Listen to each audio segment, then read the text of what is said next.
from the All Indiana Podcast Network. It's time for real conversation about the real issues that affect our communities. Poverty, education, equality, and more. This is Real Talk. Real Talk with Reverend Charles Harrison. Welcome to Real Talk on the All Indiana Podcast Network. I am Reverend Charles Harrison, and on this episode, we will be talking to Rick Snyder, who is the president of the Indianapolis Fraternal Order of Police.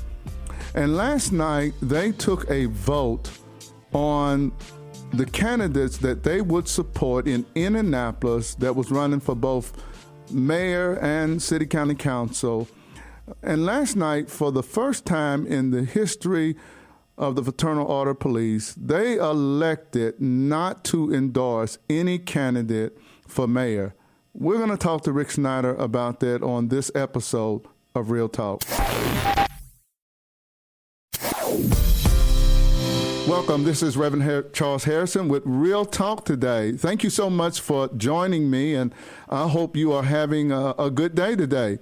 Today, I want to talk to a good friend of mine, and this morning, certainly, when I got up, this caught my attention. I have with me Rick Snyder, who is the president of the Indianapolis Fraternal Order of Police.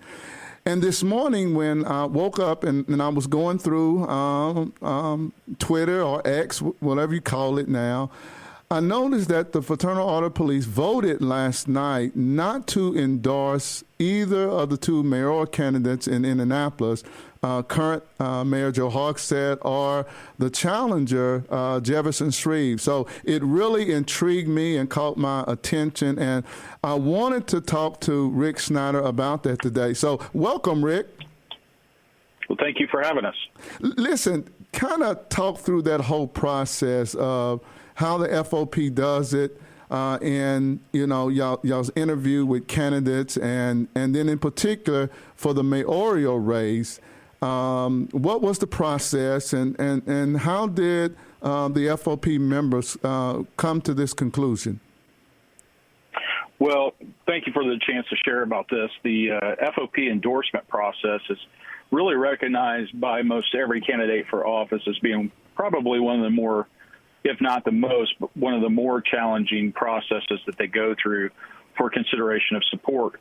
That's really by design. It's the candidate evaluation committee is made up of rank and file officers, active officers, and there's retired officer representation on there as well, that spend really days upon days interviewing and offering to interview every candidate for political office in the city of Indianapolis.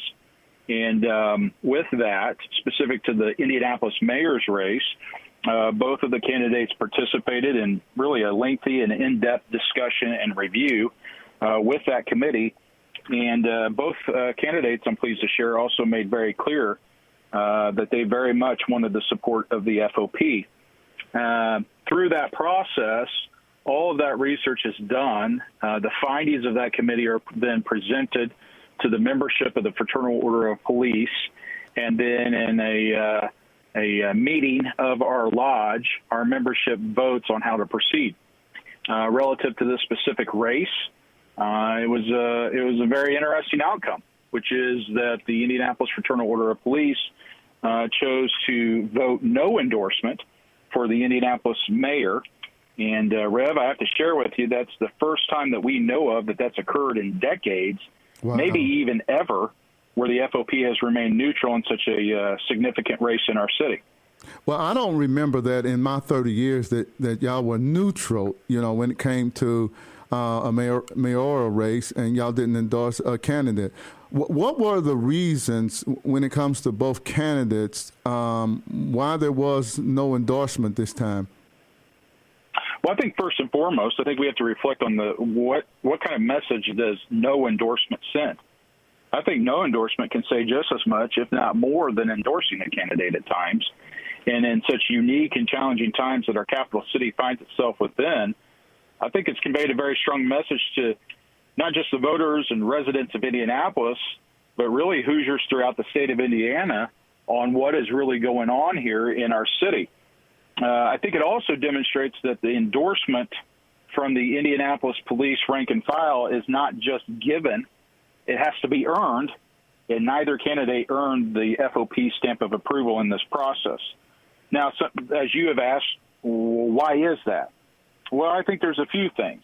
When you look at the specific candidates, when you look at the current mayor, Joe Hogsett, as you and I have spoken to, not personally towards him, but just as a matter of observation of objective outcomes, he has overseen back-to-back years of 200-plus homicides, the highest levels of not just homicides, but criminal violence that we have experienced in the city of Indianapolis.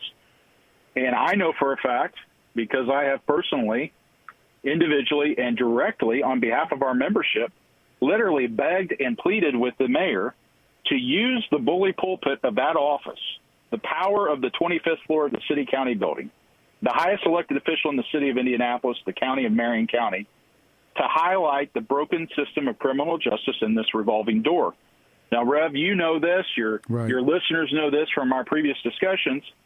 It's a tragedy, but it has taken over 1,400 lives before the mayor has even uttered the words revolving door. Now, he finally did that just earlier this summer. But here again, we find ourselves in a time of the year where we have over 800-plus people shot or stabbed, with 157 of those being killed. As you know, I'm unabashed about talking about it. Right. We consistently average 75 to 80% of those criminal homicide victims being our fellow black neighbors.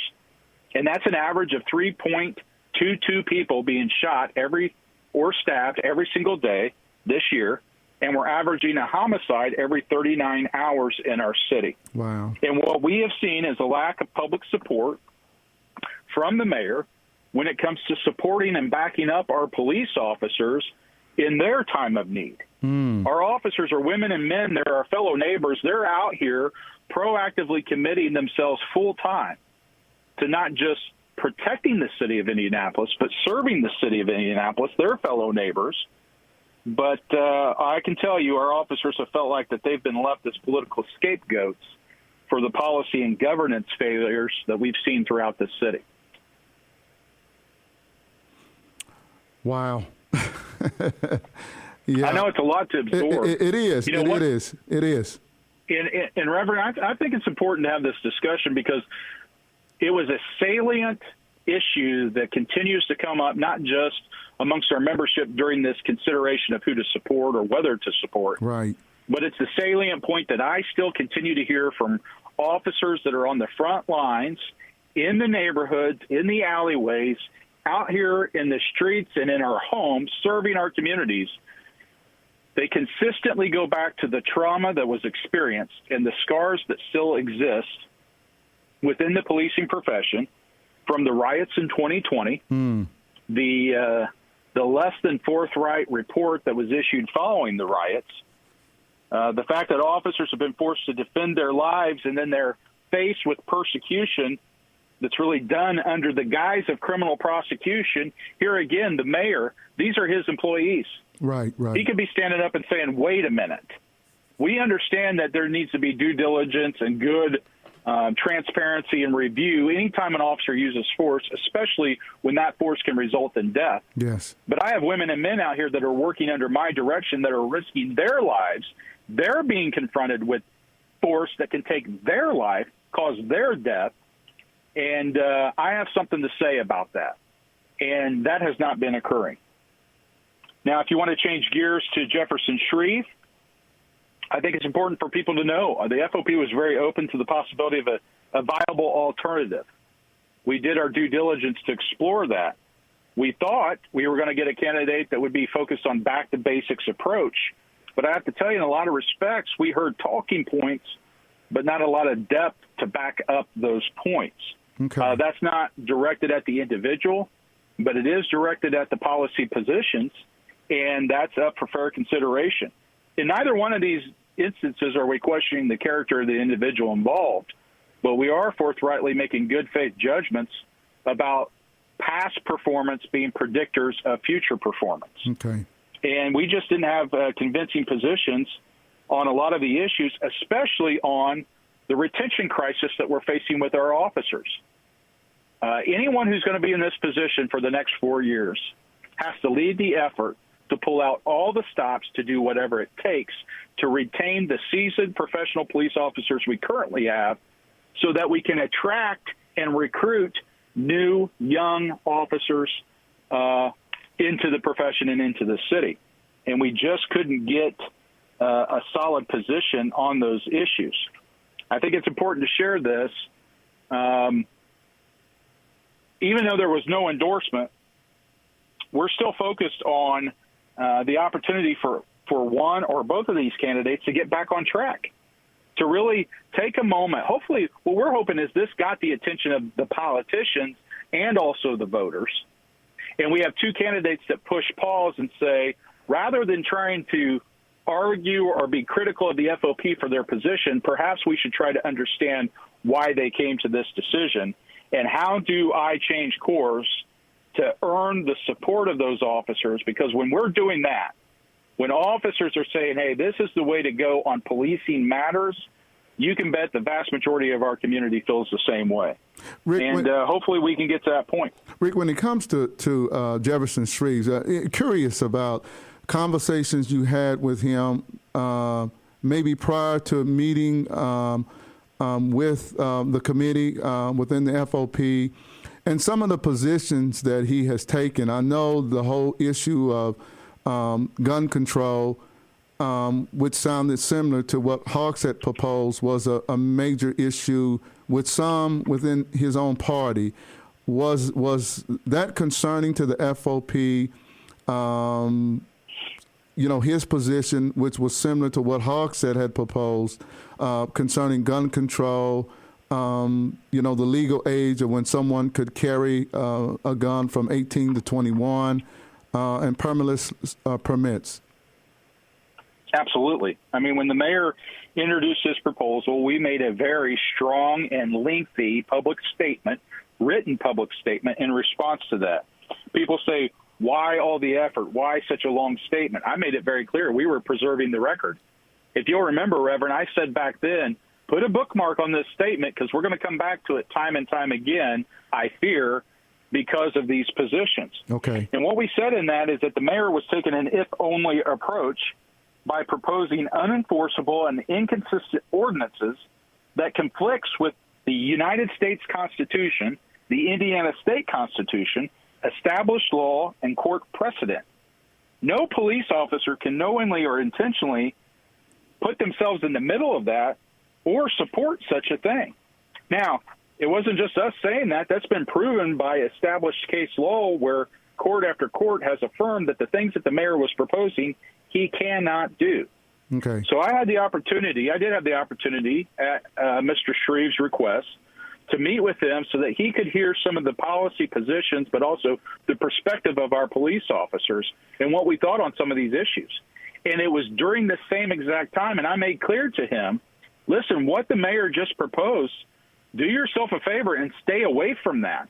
Why don't you focus on things that can actually make a difference, such as stronger sentencing for those that are convicted of committing crimes of violence by utilizing firearms?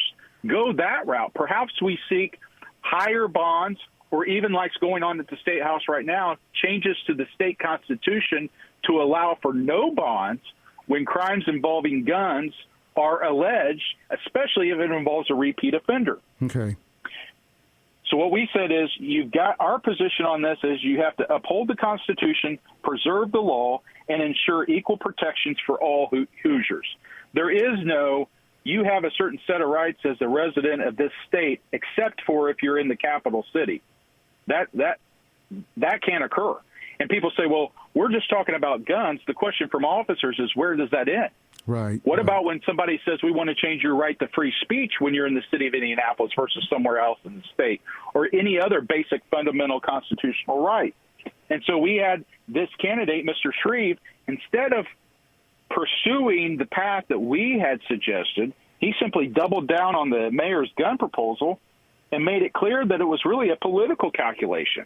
Many people have said this is a political calculation that was done to simply gain votes and play politics with policy. And what we have said as officers is that cannot happen. Wow. What does this say, Rick, to the general public? I think I'm interested to see how the public is going to view this, the fact that the FOP made a decision not to endorse either of these candidates for mayor. Certainly one of them will become mayor, but I wonder what the message is to the larger public. I think it's that we've reached a fundamental fork in the road in the crossroads of America. In our circle city, the capital city of Indiana, we seem to be swirling the drain when it comes to crime and violence. And what's important to know is your cops, your officers, they are faithfully doing their job. We see that in the violence that they're stuck in the middle of day in and day out, much like our residents are. They and our residents are the only ones in the neighborhoods 24 hours a day. They have a prosecutor in courts, though, that are failing to do their job. And that's affecting not just the residents of Indianapolis, but Hoosier statewide. So what I would say is this: solutions do exist.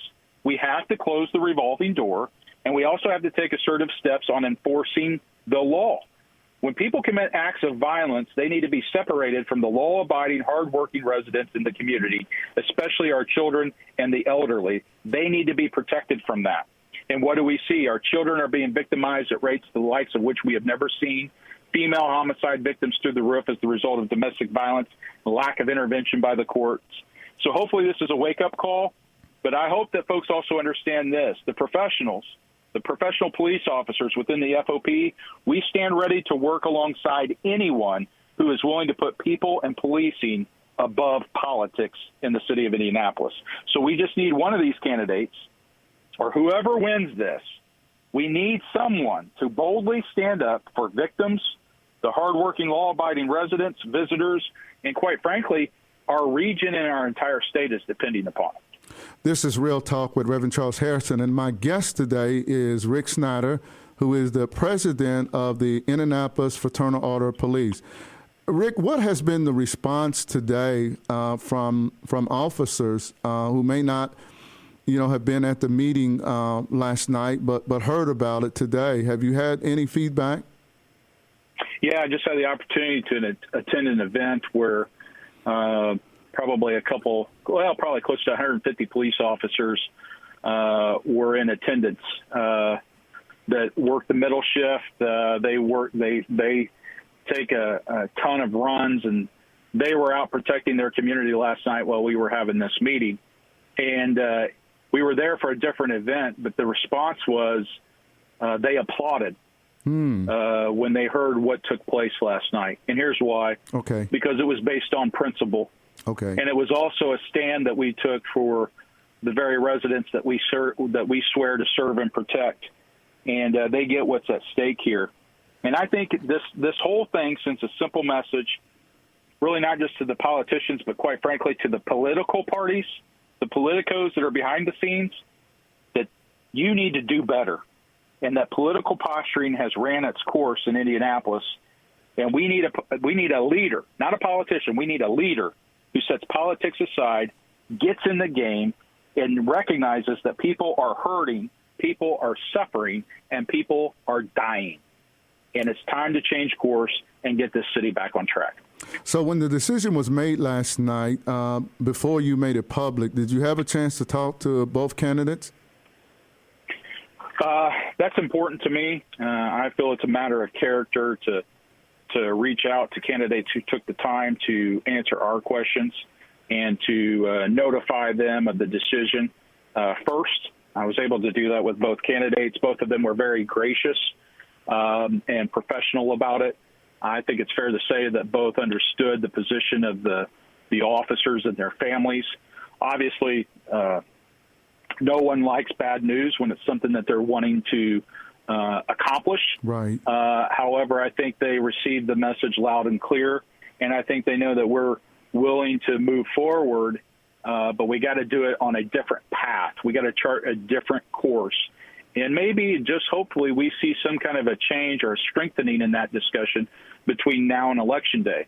what's interesting, Rev, is that we didn't just focus on the Indianapolis mayor, but we also made endorsements relative to the city county council, those who hold the purse strings of our city, not just in Indianapolis, but also in the city of Beech Grove, where we represent the Beech Grove police officers as well. Okay. And I always find it funny. I always share this.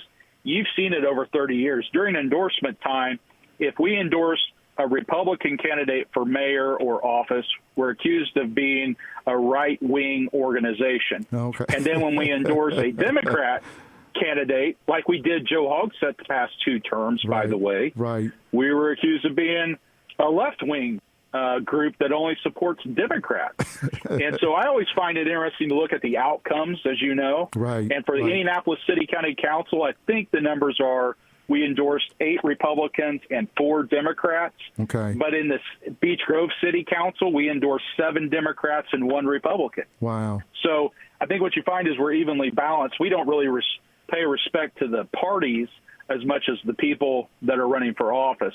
And we have great people that are running. We're doing things like, this is near and dear to your heart. We endorse a candidate for a city county council up in Lawrence Township, Natalie Goodwin. She is a candidate for council up there in that area of 75th and Shadeland that you've been doing so much work in. And we feel that we have a very viable and strong candidate that will take the steps necessary to get back on track and change course for our city, and specifically those neighborhoods up there. So those are the kind of things that we're doing, and that I hope people see that those are the folks we're placing our stock in and saying they are worth your vote. Let's get this done. Rick, before we end the conversation, and I know you have a very busy schedule, it's tight today.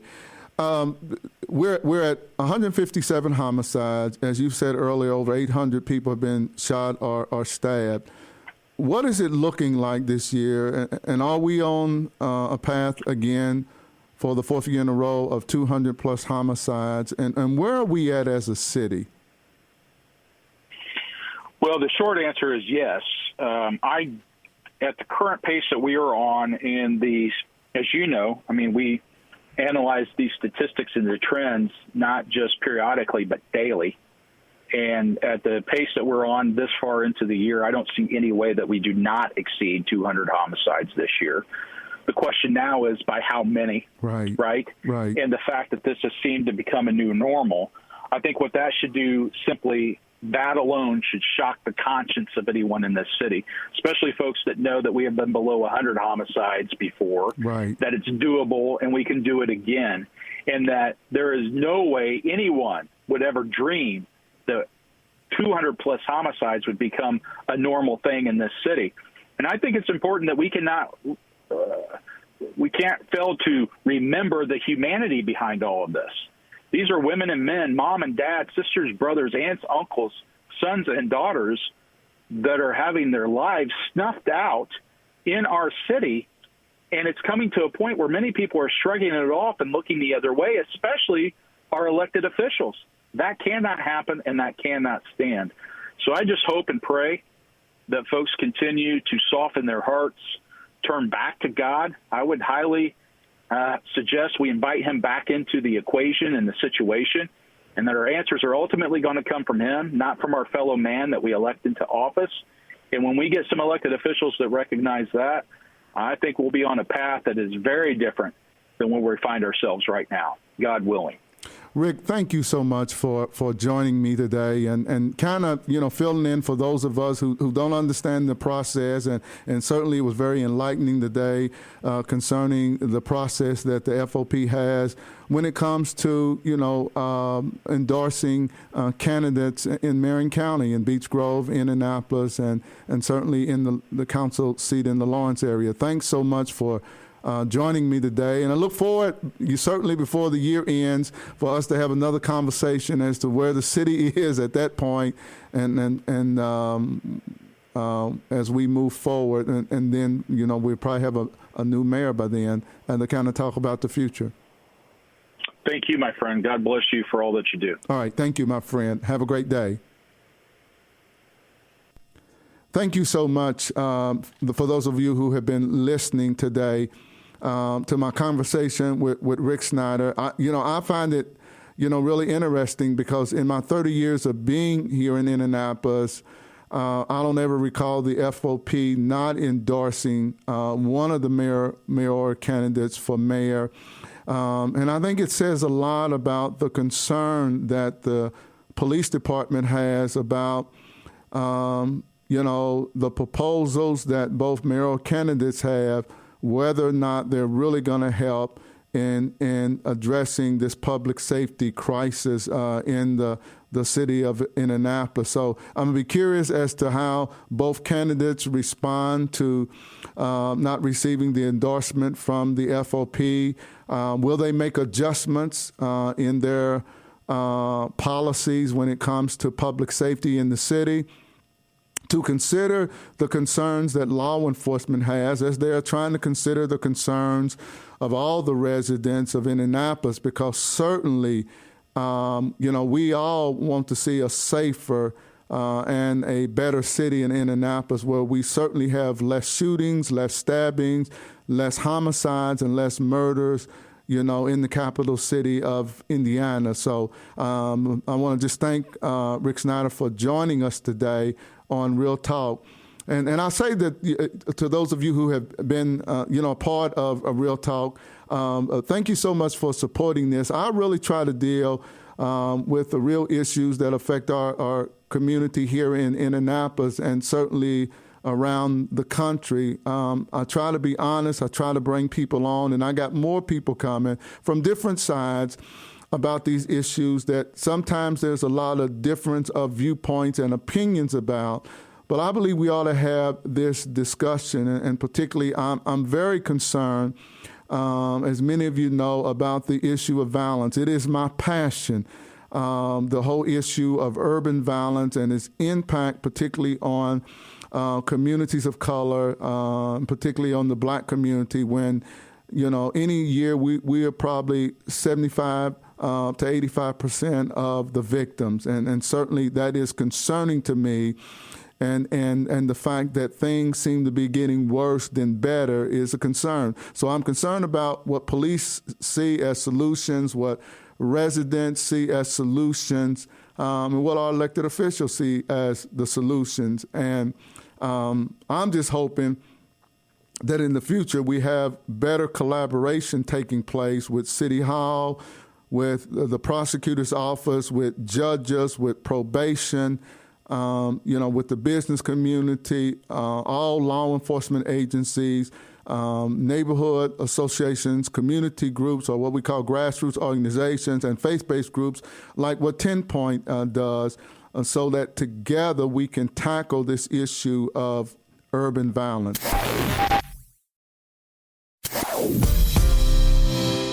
Thank you so much for joining me today.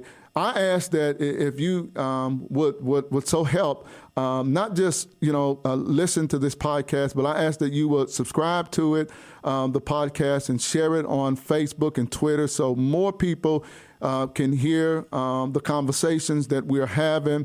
I try to be apolitical as much as I can. I confess I'm a Democrat, but on some issues I'm very conservative, and I really try to be fair. I try to be honest, and I try to say things that that I see from my perspective, but get people on who have a different perspective. So thank you so much for joining me on Real Talk, and I pray that you have a blessed and awesome day. This is Rev Harrison. This is Real Talk with Reverend Charles Harrison. Be sure to like and subscribe to this podcast. And be sure to check out other great podcasts on the All Indiana Podcast Network. Online now at allindianapodcast.com.